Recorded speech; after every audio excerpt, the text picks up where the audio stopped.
So I hope everybody enjoyed a nice lunch. We're going to go into our next session now, and we have three investigative journalists who are going to be telling us now about their ongoing investigations. We have one, Melvin Mkudu from Zimbabwe. Now, the last year or so has been a very interesting, momentous period in Zimbabwe, and of course we know that the externalization list that was released about money laundering and these things going on in Zimbabwe, there were allegedly some Chinese on this list, some Chinese interests or companies. Melvin is going to tell us a little bit about this and whether it's all it's cracked up to be.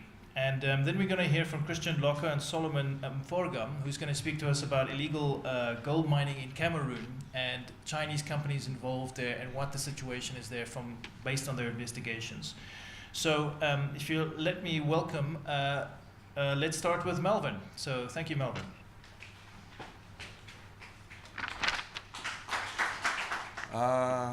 Thank you very much for affording me the opportunity to talk about Zimbabwe and Chinese involvement in our country. The topic that I will be talking about is about illicit financial flows and money laundering within the context of the externalization list that was released by President Emmerson Mnangagwa in December 2017. I'll just give a brief background. In December 2017, President Mnangagwa released an externalization list which had over, I think, 1,000 companies and individuals on it. These were dominated by Chinese and individuals, according to the media reports that were going around. But a look at the list that I've gone through shows that it's dominated by value in terms of money that went out rather than by the number of individuals or Chinese companies that are there. The Chinese embassy has weighed into the whole thing and denies that its citizens and companies are involved in any externalization of money outside Zimbabwe, and it has reminded the Zimbabwean government to remember who its real friends are. So I will just go through how the externalization list was divided. So the first category had companies which had made exports but which had not repatriated the money that they made back to Zimbabwe. And this list is dominated by Chinese companies which are mainly working with the Zimbabwe security apparatus as partners in the diamond mining. So the first one, for example, in 2012, according to court records that I've accessed, Bank ABC, which is before the courts, opened a Jinan mining account without all the know your customer documents. The bank was put under investigation for assisting Jinan to externalize over 500 million into a bank in Botswana. Just a few months later, around the same time, another company, Sequoia, with Chinese directors, Zhao Yao Jiang, King De Jiang, Wong Yan Deng, Zheng Peng, and Shang Gang, sorry for the bad pronunciation, were accused of siphoning diamond proceeds on behalf of mining companies Jinan and Anjin. Jinan and Anjin are mainly owned by Chinese shareholders, but they also work very closely with the Zimbabwean military in mining diamonds in Chiadzwa, Marangi. The second category that I've looked at has funds externalized through payment of goods, but these goods have not been received in Zimbabwe. So in other words, the companies that are implicated have paid for goods or services mainly in China, but these goods have not arrived in Zimbabwe, and the Zimbabwean authorities have flagged this as externalization of funds. But the companies that have been implicated in this are saying that it's not their fault that they appear on this list, because the Zimbabwe Revenue Authority it's supposed to make acquittals in time of goods that have come in, but the Zimbabwe Revenue Authority is taking long to do this. So there's no reconciliation between the documents that the Revenue Authority has and the Reserve Bank has. So the Reserve Bank has erroneously now listed these companies as having externalized, but the real problem is that the Zimbabwe Revenue Authority has taken time to clear these goods, or to give the Chinese companies enough documentation for the companies to clear themselves with the Reserve Bank. But I've been trying in the time that I have to see how many of these companies have actually successfully filed for these acquittals and have reconciled this with the Reserve Bank of Zimbabwe. And of the 23 Chinese companies that I have been looking at so far, I've only seen that it's only 7 that qualify to have which should be removed from this list, but the other ones have not provided the necessary paperwork for them to be removed from this list. The other way that money was supposedly being externalized was through the payment of salaries. In Zimbabwe, we have a lot of Chinese internationals who have come in, who are doing different projects there, and they are being paid. So they argue that they are repatriating their salaries back to their countries where their families are. So there are some of the people that are on this list, but they deny any wrongdoing, because they are saying that they are legitimately sending salaries back to their countries. I will talk about this more.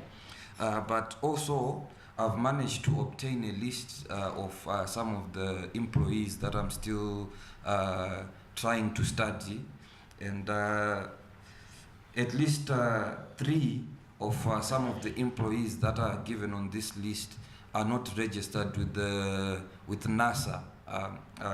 According to Zimbabwean laws, all employees must be registered with NASA, and they must make contributions with that body. But some of the names that are given as being employees who are repatriating money back to China are not registered with that government institution.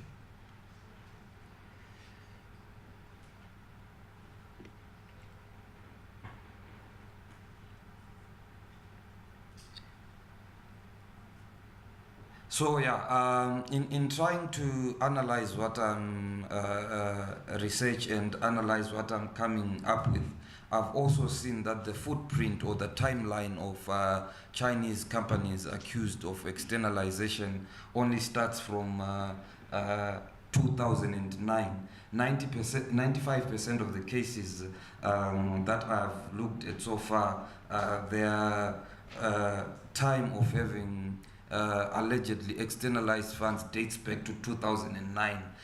During this time, we see that this is when the government of national unity comes in, but the country also dollarizes. We begin to use a multi-currency system in Zimbabwe, but the dominant currency is the US dollar. So we see that a lot of these cases have increased during this time.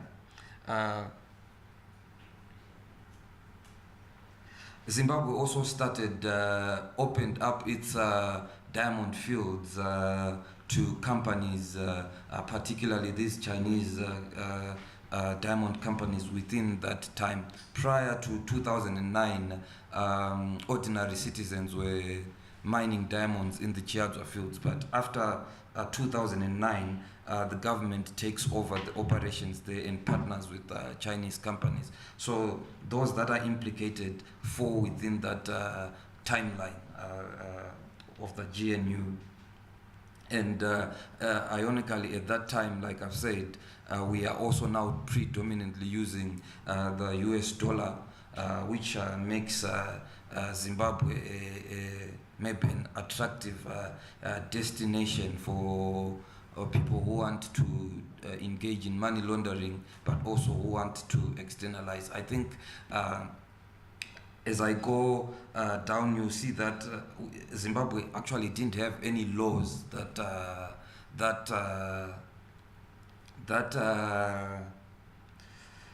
prohibit or effectively deal with money laundering or externalization during this time. It's only last year that the government has sat down and it's crafting a law that they think could be able to combat this problem.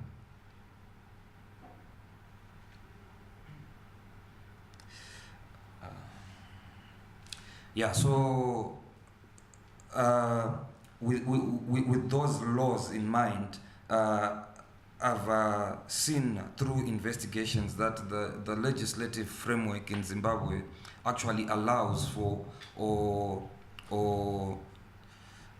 makes it possible for people to move around money without any problems or without breaking major laws. Also, the countries where the money has been moved to, for example, Botswana, I'm still trying to understand how the laws work there, but I think 2 days ago I read somewhere where Botswana has now been listed as one of the countries with very weak externalization or money laundering rules, which made it an attractive destination for money that was leaving Zimbabwe.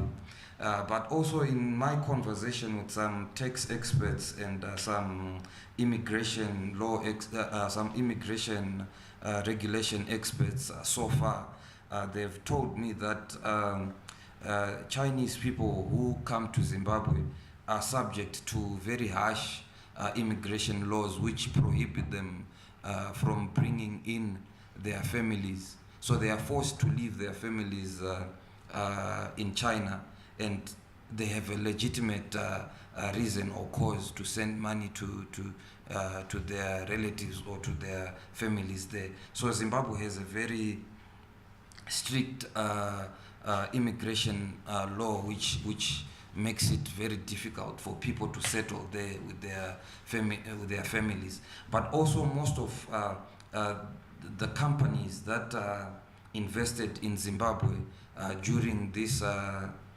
time are domiciled outside Zimbabwe, which means that a lot of money has to go out in terms of dividends and repatriation of profits that would have been made here. Also, the tax laws around that are not very strong, which makes it easy for people to just move money that they make in Zimbabwe outside.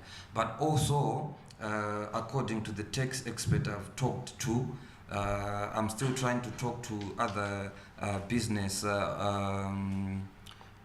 China-Zimbabwe business groups that I'm still to talk to.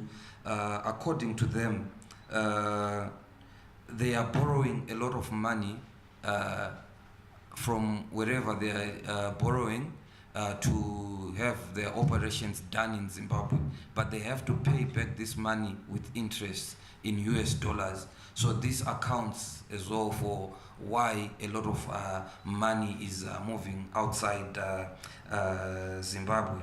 So according to the investigations that I've been trying to do, my initial hypothesis centered around the fact that Chinese were classified as the top externalizers of money in Zimbabwe.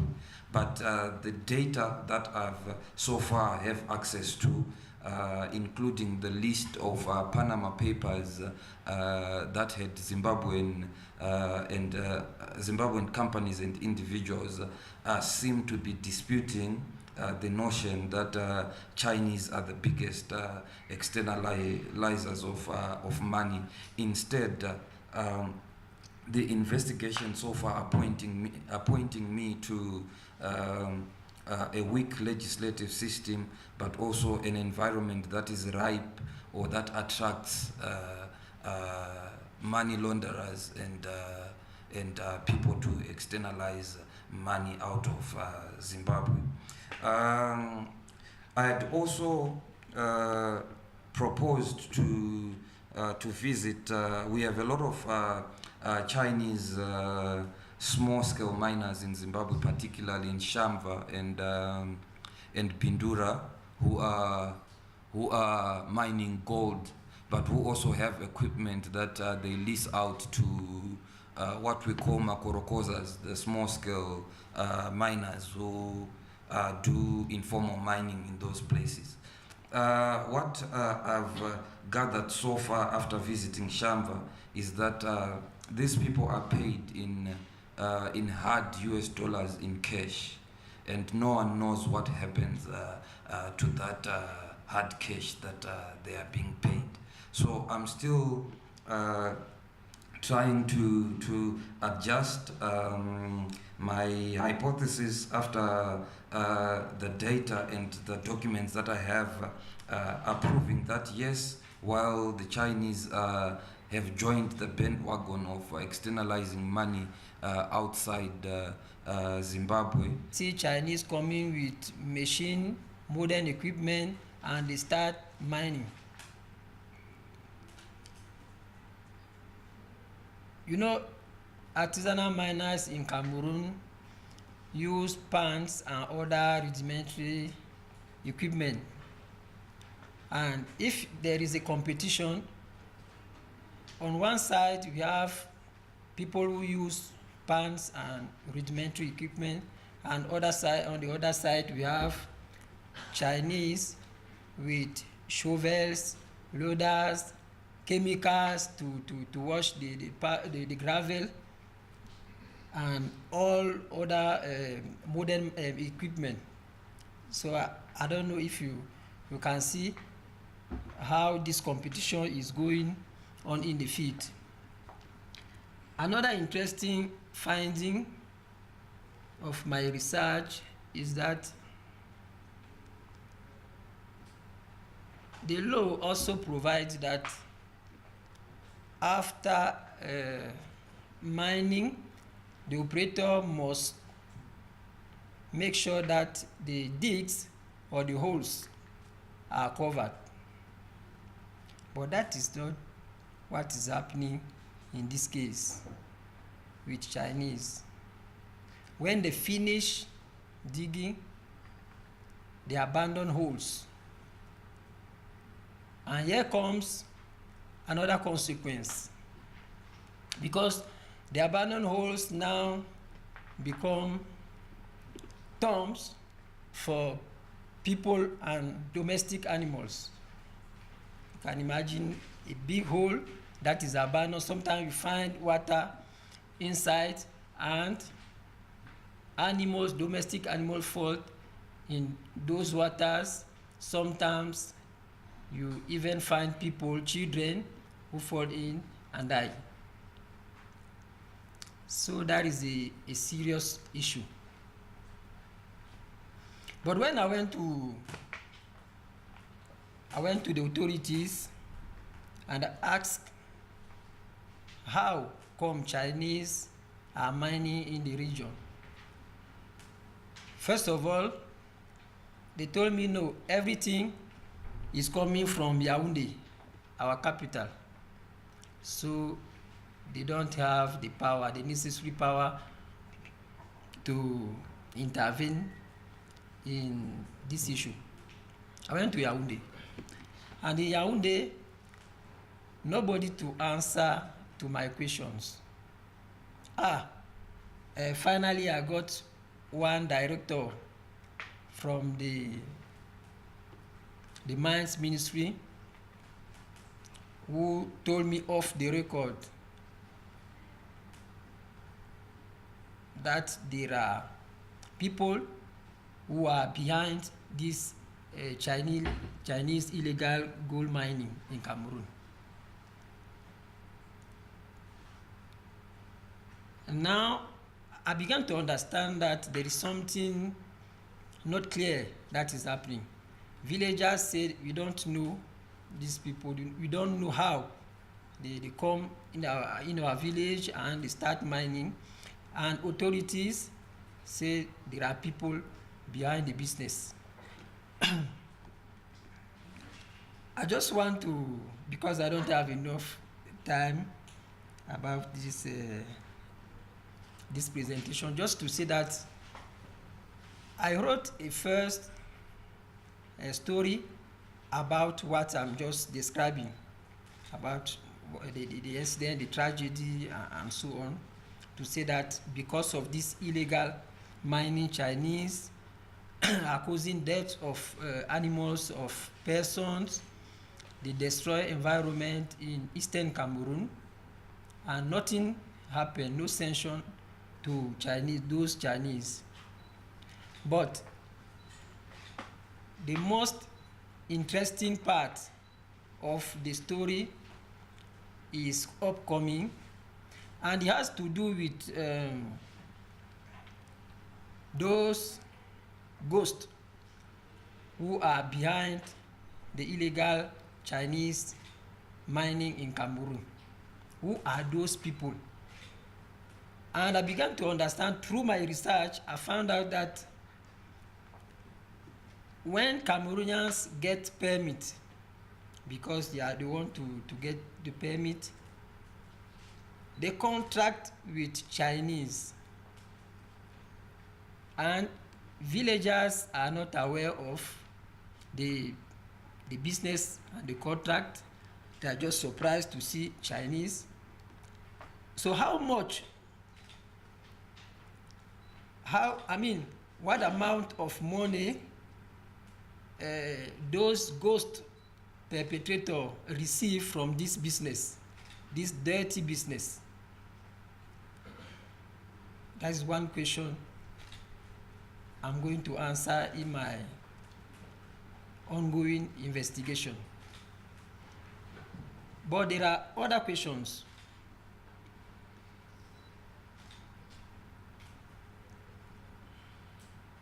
Who are those Chinese that are killing people, but nothing happened against them?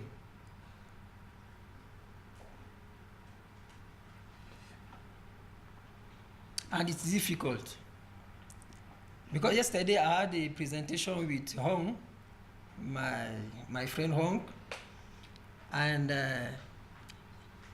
he had this answer about this issue.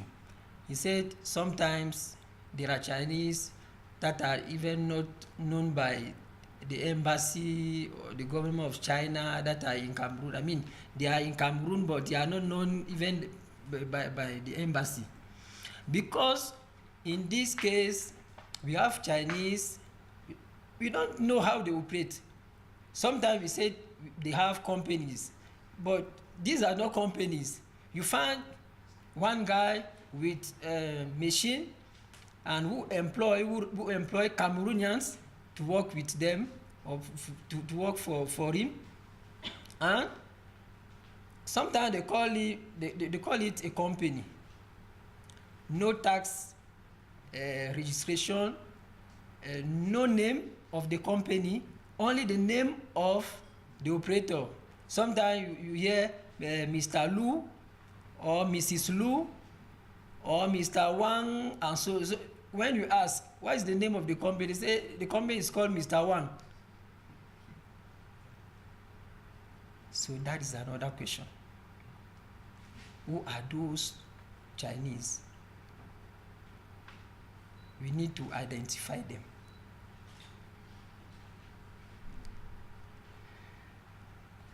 Finally, the main target or the what is at the center of the conflict is the product, and this product is gold. In Cameroon, when you dig, you mine gold, you have to declare yourself. You go to tax authorities and government organizations and so on. I mean, government services to declare the product, to say that, okay, I brought out, let's say, 100 carat of gold and so on. And here, you see, Chinese are very wise. When they declare, you have noticed, first of all, the site is guarded by military to prevent villagers to approach the site. So they know the number of products, the amount of products, so they remove what they want to remove, and they go to the authorities and declare that, for example, this is what we got after a week. But authorities are still complaining that we don't know. We see them after this site, they jump to another one and so on, but they just declare few amount of gold. So there is another question. Where is this gold going?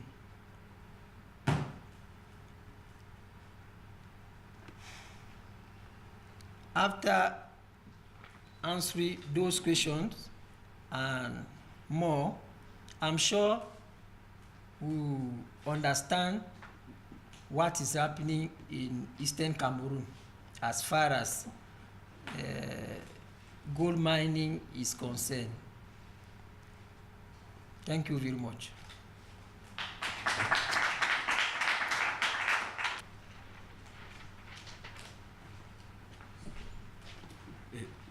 Thank you very much. Like the previous speaker, I'm also from Cameroon, the country of Roger Miller and Samuel Eto'o.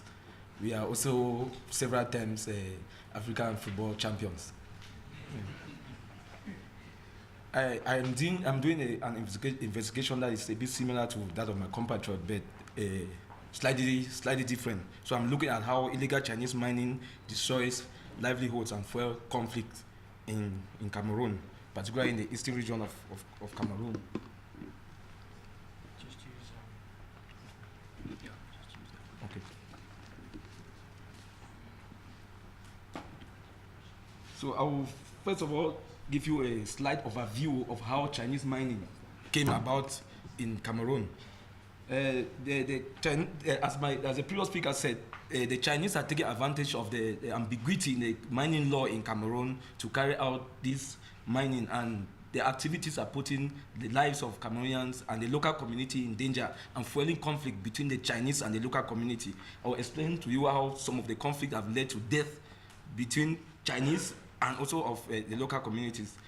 And in 2017, a local NGO that carries out works in the east region of Cameroon, they call it Forest and Rural Development, blamed 43 mining-related deaths on Chinese mining activities in the east region of Cameroon. Artisanal mining. Since as early as 1914, when Cameroon was still a German colony, the locals in eastern region of Cameroon had been carrying out artisanal mining, mainly locally, washing them with basins, and these activities had little or no impact on the environment, so there was no need for any environmental impact assessment. That's an example of local artisanal mining. And you see, the guy is washing it with a pan and no impact on the environment. So how semi-mechanized mining started, entered the Chinese and others. So sometime around the year 2000, when Cameroon was going to build a hydroelectric dam in the east region of Cameroon, we call it Lompanga Hydroelectric Dam. It is in the east region. After the government realized that after building the dam is going to flood a huge area of that region, and the region contained a lot of gold. So government now set up what they call in French Programme de Sauvetage de l'Or de Lompanga, lovely translated into English, Program to Save Gold in the Lompanga area. Now, the Cameroon mining laws stipulates that an authorization for mining cannot be given to a non-national. It must be given to a national. But now, the government now realized that they need to carry out the mining in that area that is going to be flooded speedily. But if they authorize allow only the locals to continue doing it, if by the time they are flooding the area, most of it will not have been done. So now government now decided now to allow locals to go into technical, financial partnership with non-nationals, so that they can carry out now semi-mechanized mining, so that it's faster. Semi-mechanized mining now is between industrialized mining with multinationals, like what multinationals do, and artisanal mining, that it is between. Now they use more machines, but not very huge machines.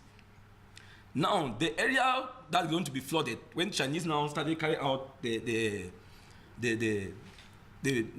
semi-mechanized mining, but now most Cameroonians now, instead of having the authorization and going into the technical financial partnership with the Chinese, they take the license and sell to the Chinese. And there are even cases where many people have disputed an authorization. You see somebody's name on an authorization, they say, I cannot recognize this, because some Chinese themselves take the national identity card, Cameroon national identity card of their employees, and surreptitiously produce an authorization, and they are using it.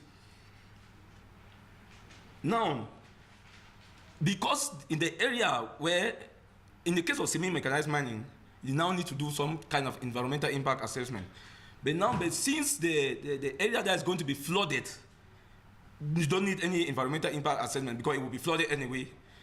And now the holes that they dig, we don't need to flood it, to refill it. Now, after the dam was constructed, the area was flooded, and before then even, the Chinese and other, the Koreans were also there, but most Koreans have left. Now the Chinese now had exhausted the gold in the area that was supposed to be flooded. So they now started moving now into communities, local communities. And now in those communities now, they start doing now the mechanized mining without now filling back those holes, as if they were doing it in the area that was going to be flooded.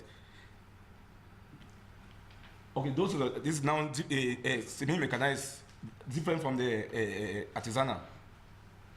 So you can see now, and then environmental problems. Now, in the area now they are carrying out the activities. Now, they are not filling back the hose. The hose have been filled by water, and people fall into it.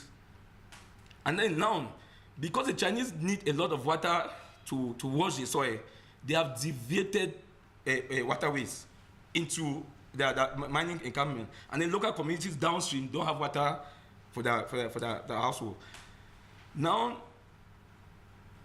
if you go to the communities where Chinese, you see a local community, and then next to it, the Chinese are carrying out mining, you see a huge disparity.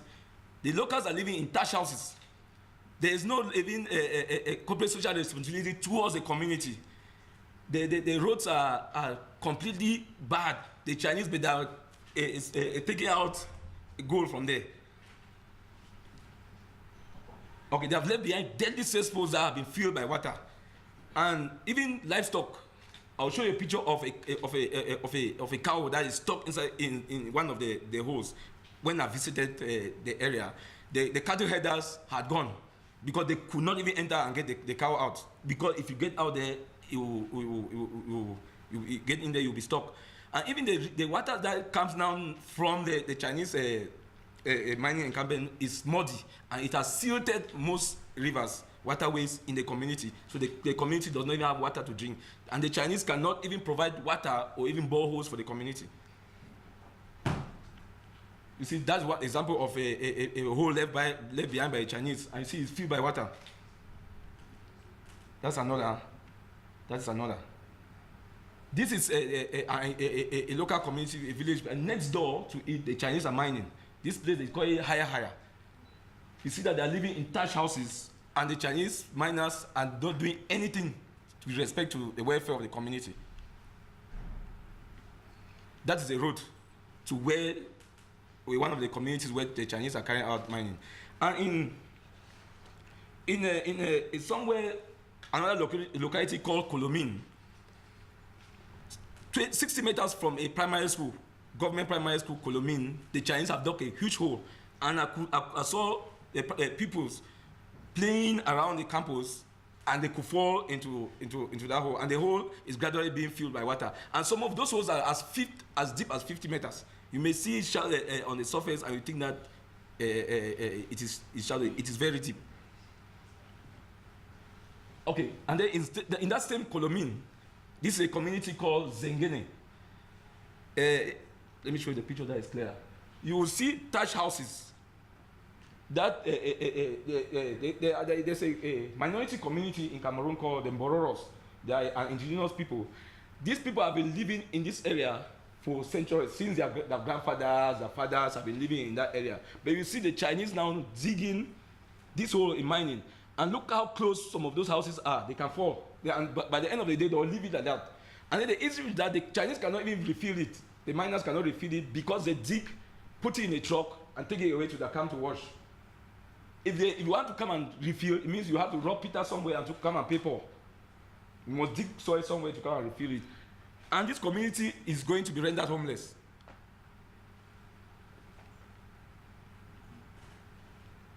And there's another issue. The miners are cutting down Christian forests in order to carry out their activities. So they are not only a fueling conflict, they are not only destroying livelihood, they are actually destroying the environment as well. And then, even in terms of agriculture, now, because the Chinese use mercury to carry out their activities, it is destroying the soil in terms of agriculture. Even grazing land has been polluted. And then there are also issues of, there are also social issues. For example, you go to those communities I mentioned, they have no toilets. People eat themselves around the bush. There's no water. And then even schools around there is none. And then because the Chinese, when they mine, they leave the area without refilling. Children now, because they need to look for money, they leave school. Instead of going to school, they come to there to mine. Okay, pollution and disruption of waterways. I think I talked about that already. And then you can see this is a stream that was used by a community for household use, and you can see that it is silted completely by mud from the Chinese mining activity. Livelihood destruction. I've talked about the fact that even cattle are falling into some of these holes. They are polluting water and the rest. Okay, that is a cow stuck in the mud, and this is one of the holes that were left behind by the Chinese. Now, conflict. Because these communities these people have been mining in this area over time. Their grandfather did in a particular land, you did in that land, or your father was doing in that land, and then you get up one day, a Chinese comes with an authorization saying that they have this area to mine. So it is creating now conflict between the miners and the Chinese. It boiled over in November 2017, where locals were mining in a hole. The Chinese, it seems as if they stumbled on some huge, very rich quantity of gold. So the Chinese now came and said, no, the locals have to leave the place and they will have to continue there. So there was some conflict. And finally, one of the Chinese removed a gun and shot and killed a Cameroonian, a local. The locals also rose up in anger with matches and stones and beat one of the Chinese to death. These are the pictures of the Cameroonian who was shot. This is the Chinese. He's been taken to the mortuary. And then the issue was that I've been trying to even get the name of this Chinese to no avail, because even the locals don't even know his name. They say they know he's popularly known as Bubul because he's a bulky. I know Chinese are not always very bulky, but he's bulky, and then they call him Bubul because of his size. Nobody knows his name. I've been trying to get even the embassy to tell me the name of the person. But since I booked an interview with I'm going to come to that anyway. This is another community that there was conflict there. You can see some boys trying to block the Chinese truck with logs of wood. This was in Kolomine. I happened to have stumbled on this particular conflict when I went there for my investigation. These youths had been mining in this area. The youths of that community had been mining in this area, and they came one day, and the Chinese were now with their trucks and digging, and the youth said, if you either leave, or if you want to do mining here, you need to give us some money. And there was quarrels until finally an elderly person of the community came, because the Chinese was saying that, okay, they will give the money the next day and they will give it through the traditional ruler. And finally, I remember one person even told him that if you continue doing this and you destroy a Chinese truck, the Chinese will prefer to go and pay 10 million francs CFA to the gendarmerie brigade commander to log you people up there and give you money. And that comes down to corruption. I have discovered that behind any Chinese miner is a big wig somewhere in the capital, in Yaoundé. In such a way that even the local administrators who are supposed to implement the regulations, or traditional rulers, are afraid to confront these Chinese because they are afraid to clash with some big wig in the capital, in Yaoundé.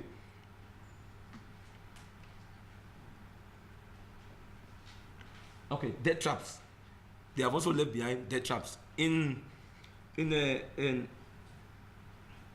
December 30th December 2017, in a community called Ngoy, the Chinese had been mining in that area. That day, they left. In the night, as I think my colleagues, in the night, the locals came there to mine in the night, and the thing collapsed and killed 9 people were discovered. But a local guy there told me that there are still some people buried under the soil. And you can see this was one person who, this is the area that it happened in Ngoy. If you can see this recently, this is a recent picture. After December 20, another person was discovered still there. If you can see, you see the figure of somebody, it's a corpse inside the mud. Yeah. And one of the locals also told me that over 100 persons so far have died in that area. Not necessarily on that day. Over time, many of them have been dying. And then there's another issue. When even some of the workers of the Chinese company, as my compatriot said, don't even know the name of their company they're working with. You see a company, even their vehicles, there's no logo on their vehicle, and some of them are not even registered. This my investigation is done in collaboration with another Chinese journalist in China, and we are trying to see if we can pinpoint who owns some of these companies, because in April this year, Cameroon's Minister of Mines and Industry suspended the activities of 3 Chinese companies, and they had issued another communique that mining authorizations will not be issued again. But it seems as if those companies are still carrying activities, because by the time I went to Longa Mali, I saw them still carrying out their activities. Even the Cameroonians who work with them, they don't even provide them protective gear. I just showed you a picture where they were working. There's no protective gear, no boots, nothing. And even the workers are not even covered by social insurance. And even when the workers are injured, if you are injured and then you cannot be productive again, they just sack you. They will not do anything for you since you are not productive to the company. They sack you. I met one guy with a swollen leg, and he was injured in one of the mining encampment of the Chinese.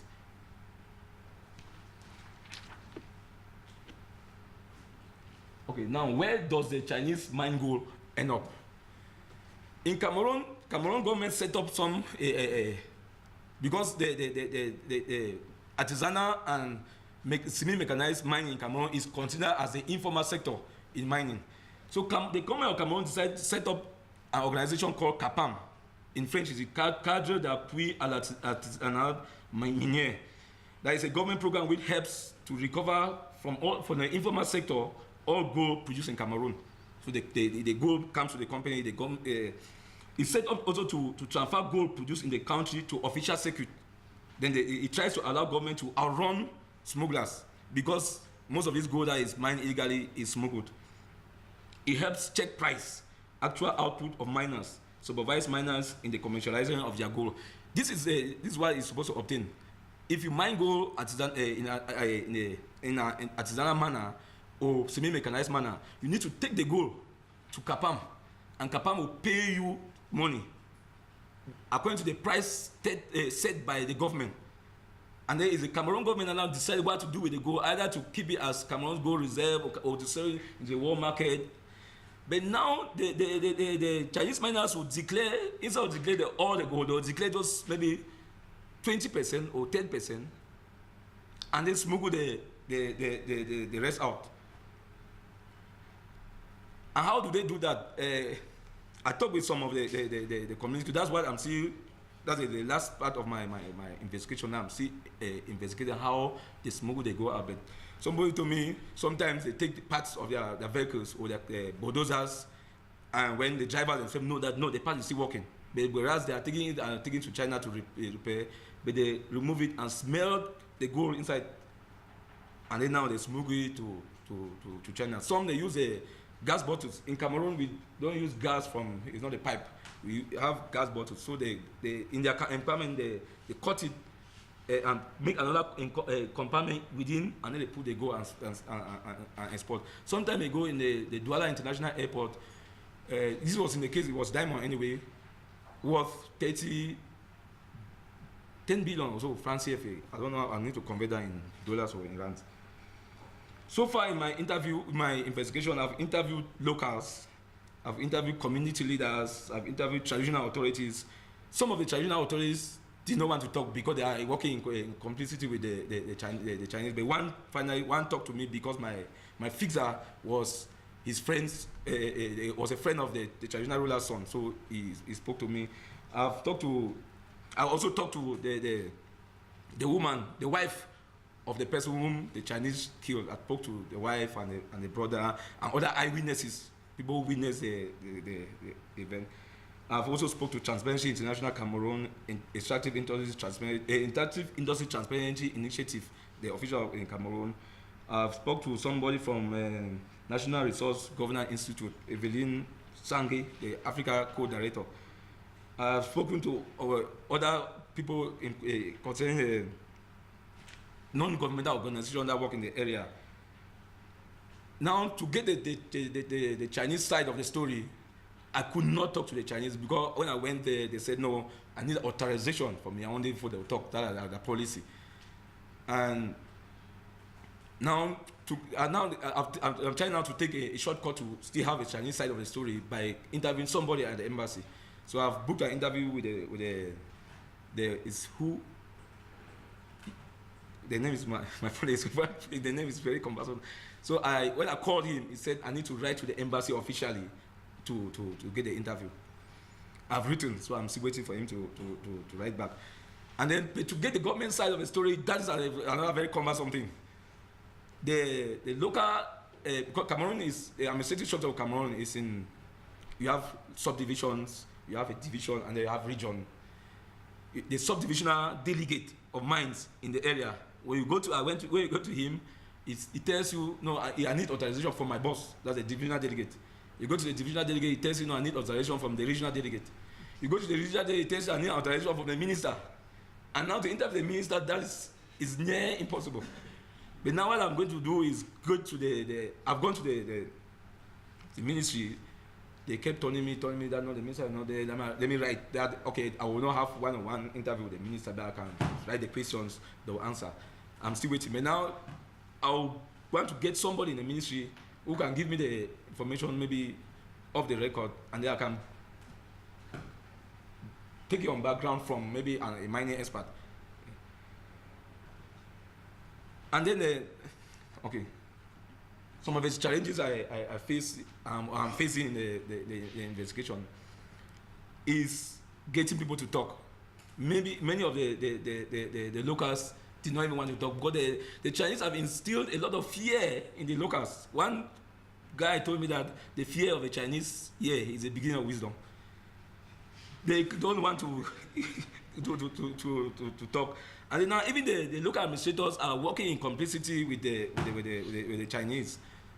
And that's why I went there kind of undercover, because some time ago a team from France 24 had been detained there for about 16 hours when they were investigating something concerning mine. They went to the local community, the divisional officer, the administrator called the gendarmerie brigade commander, and they detained them in the brigade. And they were only released after the Minister of Communication called. And the Minister of Communication called the governor of that region because he had an interest. He was supposed to go live on France 24 in order to clear something concerning the government.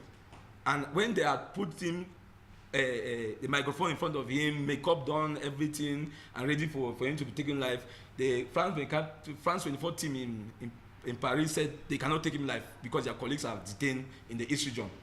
That's when the governor had to take his phone and call the minister had to take his phone and call the governor. The governor called the divisional officer, divisional officer called the brigade commander, and they released them. So I look at myself, if a big team from France 24 could be detained, what more me? So I went a kind of undercover, and even the divisional officer of that area is a friend. When he worked in the area where I come from, he knew me when I was still a cop reporter just coming out from the university, when I just graduated from the university.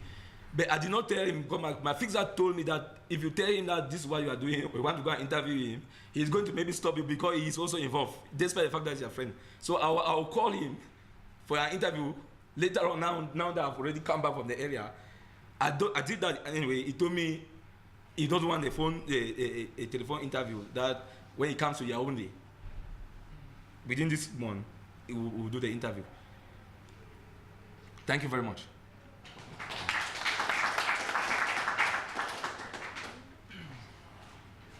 That was really interesting. Guys, can we have you in front here for just a bit of Q&A?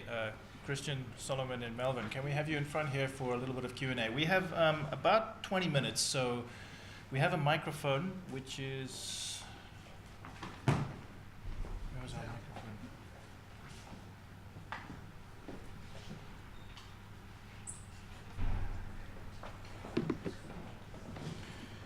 So do we have some questions from the audience for our speakers? The back, yes. So Solomon, it would seem to me that we always complain about the other. And you're not telling us about what you as a society, how structured you are. Why is it that there's so much room for such misdemeanors by people who are mostly, and I assume that they're nationals of China. They don't even have a dual citizenship. So why don't we then, I mean, the picture may not be very nice and sexy, but start stripping naked in front of the mirror and looking at ourselves. Where do we put the responsibility in terms of structuring the society? Ourselves. And what exactly are you as journalists helping to do to inform people? Because I don't think investigative journalism is only about fishing for controversy. It's also about the educative aspect of it, where you are able to investigate, inform people, so that they can understand they are more empowered to even preempt that which may be bad for the future. Where are you guys there, even as journalists, because you also are informers, you inform people? Okay, thank you very much for that question. I will say the blame does not lie only on the miners. It also lie on the Cameroonians themselves. As you said, how structured our Cameroonian society is, I will tell you that Cameroon, corruption is so entrenched in the Cameroonian psyche, and this is what is was prompting this. You remember that Cameroon has been ranked severally. Sometimes they will say it's not going to say bad or talk bad about a country. That's the truth. Cameroon has been ranked several times the most corrupt country by Transparency International. And it is those bigwigs, the government officials who are doing this. And the issues also lies on the Cameroonian mining law. There are so many loopholes in the Cameroonian mining law. There are so many ambiguities. In short, every law in Cameroon is very ambiguous. Maybe I'm not digressing, but even our electoral code is very ambiguous. In Cameroon, it takes 15 days for the results of the presidential election to be released. In its morning days, with all the technologies. The law in Cameroon is so ambiguous in such a way that these miners themselves are taking advantage of the law, because there are definitely not even any specified laid down punishment for anybody carrying out these activities. And I, as a journalist, when I went down to the field to interview, I did not only interview. I would have projected a picture. I did what is called focus group discussion with some locals, particularly the youth, because I could easily identify with them. We sat somewhere and discuss and what is happening, give my own opinion to what should be done. And the community itself is carrying out something to preempt this. That is why there's a list going out round in some of those villages. I saw people sending out there and signing a petition that's going to be sent to Parliament. They need, I think, 10,000 or so, 20,000 signatures to send to Parliament so that a bill can be passed for the mining law to be revised in order to preempt that. And the communities themselves have set up what they call Comité de Veille. My friend is not very good, my brother knows it. Comité de Veille, that vigilante community, where the community monitors some of the activities and then report to the authorities, and then they hope that something may be done. I hope I'll answer your question satisfactorily.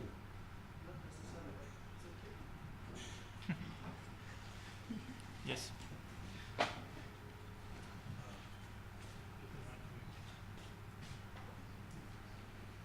Thank you.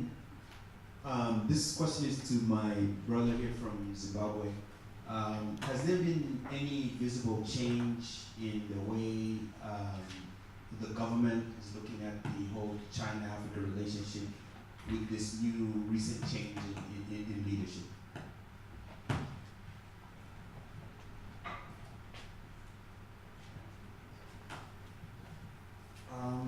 I think that the recent change in leadership has somewhat diluted the Look East policy that we had in Zimbabwe. Under President Mugabe, we were basically pursuing the Look East policy, where we were saying the Chinese are all with the friends, and we were giving all business to them, and everything was to them, because also Zimbabwe had hostile relationships with particularly the West, and the government then argued that the country is under sanctions, even though the Western countries say the sanctions are targeted.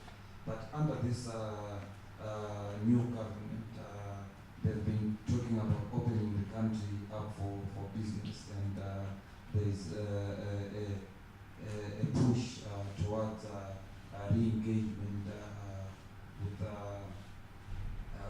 the rest of the world.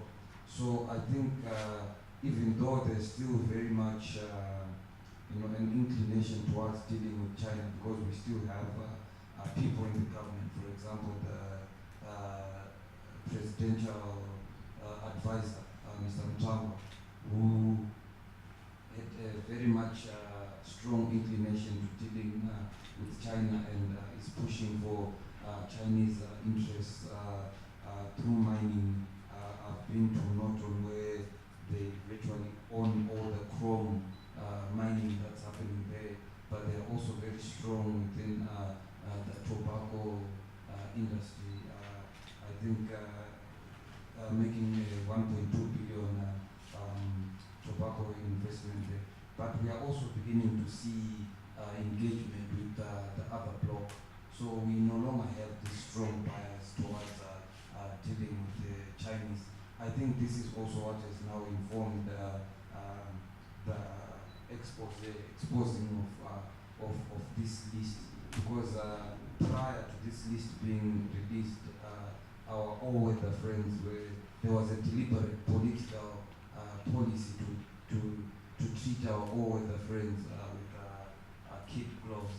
But now, with all these economic hardships and foreign currency shortages, I think the government is doing away with that policy and beginning to expose those that it feels are responsible for the foreign currency shortages, which are, they say, are occurring through externalization and money laundering. Malvin, can I ask a follow-up question? You seem to have a very interesting approach in your investigation by looking at data.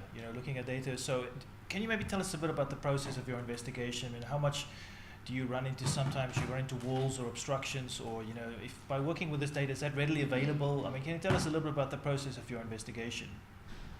Okay, I took a data approach to my investigation because, as you know, the list was given out there. It was made public by the president, but also the Reserve Bank is providing information on this list. So I thought it would be a good thing or a factual thing to actually analyze the data that is there and then try to reconcile that with my hypothesis, which I must admit have been informed a lot by how the media was covering this issue then. The media was running with a narrative that the Chinese externalizers of foreign currency, they are parasitic, they are responsible for all these problems that we had. So I thought the data approach gave me sort of a factual point of view on what may really be on the ground, especially in light with the fact that there's also another list, the Panama Papers, which were released 2 years ago, but which didn't have any Chinese internationals on it or Chinese companies. But also the Panama Papers time period of when this happened dates back to the 90s and to the 2000s. But the Chinese period of alleged externalization is between 2009 and now. So I thought a data approach could give me a more objective standpoint on what is happening. But it's not also very easy to then because this data, it has a lot of information. There are a lot of companies and a lot of individuals. And for me to also come up with an accurate understanding of what is happening, I have to follow up on a case-by-case basis, the individual cases, to follow up to see how they've been resolved or how it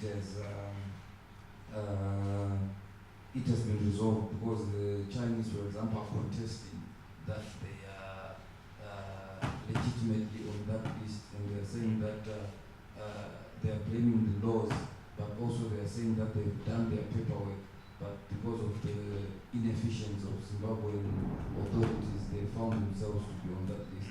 So I'm using that data to do a case-by-case follow-up to see who will remain as having broken the law or having moved money in a clandestine manner, and who were victims of inefficiencies of government institutions.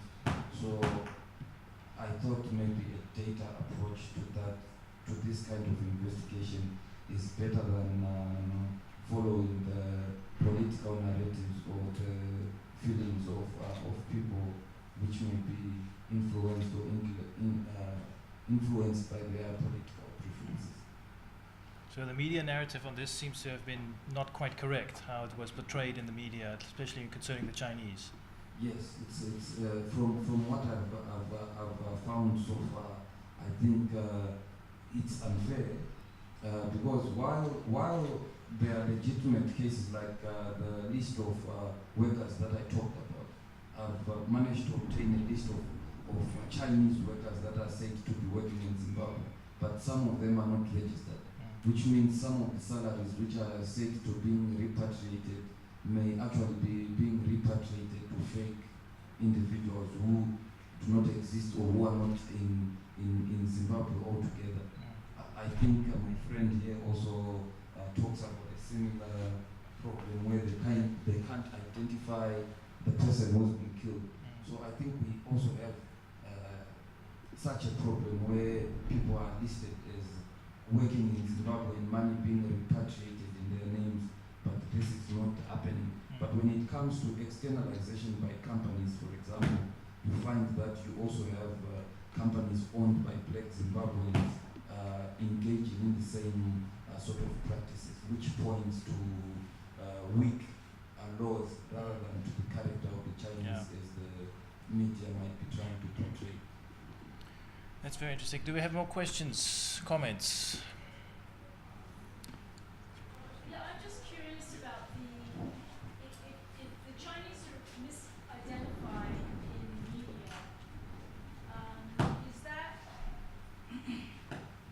is that due to sloppy reporting, or is that actually protecting the interests of someone else? And could you talk a little bit about that? Because I'm just curious why this would happen. Let's take the question first. Yeah, take the question. I think when it comes to Zimbabwe, it's a combination of vested political interest where people are trying to push a certain political narrative. Because in Zimbabwe we have quite a polarized society where everything is looked at in the lens of which political party or presidential candidate to support.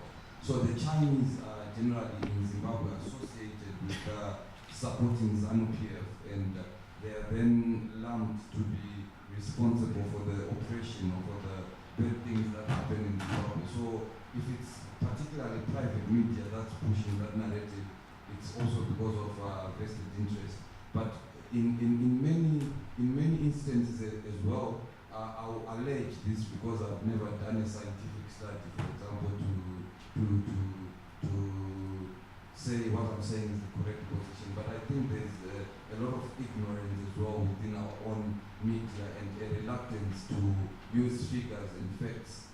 I myself, I'm not an expert in data journalism, but there are so many situations where we have pitched stories about data journalism and no one wants to pick up those stories in the mainstream media. So I think we have a situation where people actually don't research or whatever they report about is actually steeped not in facts but in their political feelings or political agendas. There is not much research that has gone on, for example, to look at the shareholding of companies that are there. The stories that I've seen in the media or the literature that I've tried to engage with when trying to work on my story just scratches on the surface and doesn't interact with the numbers or the figures that these lists that have been provided by the government actually contain.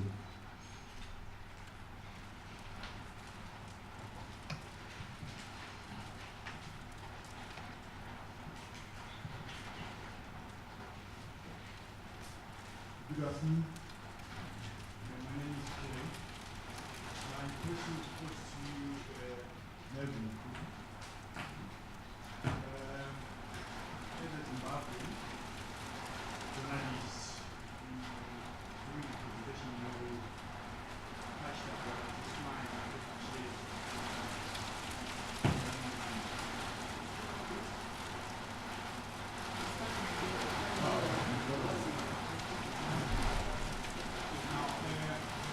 Before my question, let's do the operation in Zimbabwe. What I'm now neutralizing. I think the relationship between the Chinese people and Zimbabwe go way back. As you remember during the Bush War, especially the current ruling party was actually taken by the Chinese. Whereas the Zapu, for example, was taken by the Russians. So I think the relationship is there and is still going to continue. My question is about the 15 billion US dollars which we read from the media that disappeared, which was generated from that mine Nigeria mine. At one stage, former President Mugabe was actually asked to come in account to a certain committee which I understand he refused, didn't go. So how far has Zimbabwe government gone to investigating that, especially journalists who have been pursuing that case?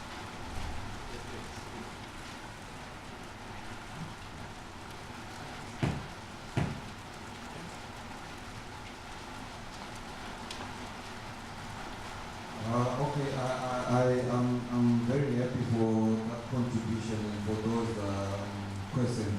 I think I want to first of all acknowledge your point that the Chinese footprint has been in Zimbabwe since the liberation struggle. I think that is true and it's a fact. But the investigations that I've done so far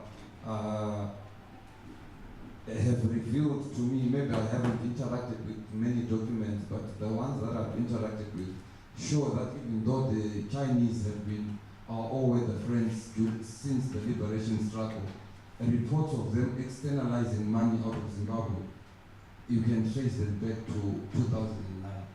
I think that was a very interesting pattern for me, in the sense that even though the Chinese have been operating in our country for this long, reports and evidence of them externalizing money starts from 2009 onwards. And then on the issue of the 15 billion, I think that issue has now died a natural death, mainly because I don't think our media has the capacity to do any investigative work that could actually unravel what happened there. I think when you read the stories that come out in the newspapers, it's like someone stole 15 billion from the press.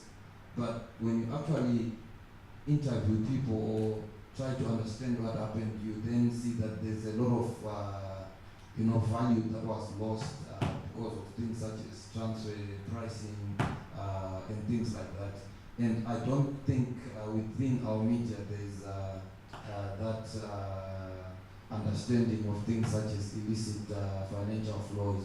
I'm very happy that I've been fortunate enough to come to platforms such as Wits University, where I've been part of training of what actually illicit financial flows are, but I've not become an expert on it.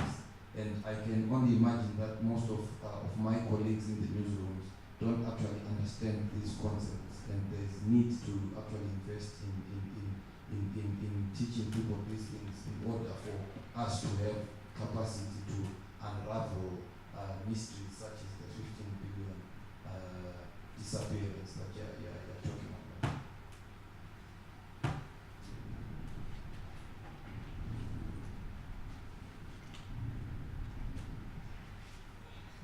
I had a quick question for Christian.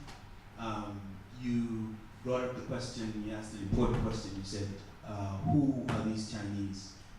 I'm thinking if indeed the Cameroonian government or higher officials are aiding some of these illegal Chinese operators, how do you propose to try to find out, to actually answer your question, who are these Chinese? What is your strategy as a journalist to get to the bottom of that question?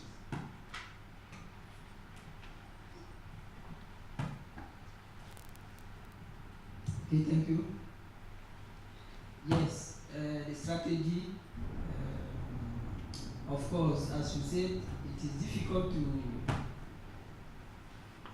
to find the names of the so-called companies of Chinese. So first, I collaborate with, Solomon said that we work with a Chinese journalist that has to do with China, if those individuals or names of companies, we can find them in China because we can't find them in Cameroon. Also, I looked at the reports from the Extractive Industry Transparency Initiative to find out whether we can find, and I was able to get some names and to link those names to those who are in the field. Not only Cameroonians, because through those reports you can get the names of the permit owners and then link it to what is happening in the field and see who is in the field. Also, I was able through villagers to have some names because we have some of them who work closely with those Chinese, so at least they have their names. And we have also civil society organizations, actors, not organizations, actors in those areas. Some of them know the name of companies in brackets or Chinese names. Also, for example, in Cameroon, in the eastern part, I met one partner of Chinese who is, he's in the same church like me, so he's my brother in Christ, and he was able to give me some names. And we chatted about the situation, so he was able to give me some tips. So that is how that is what I did to get some names. Now I'm able to get some names of individuals and names of companies in brackets. So that is my strategy.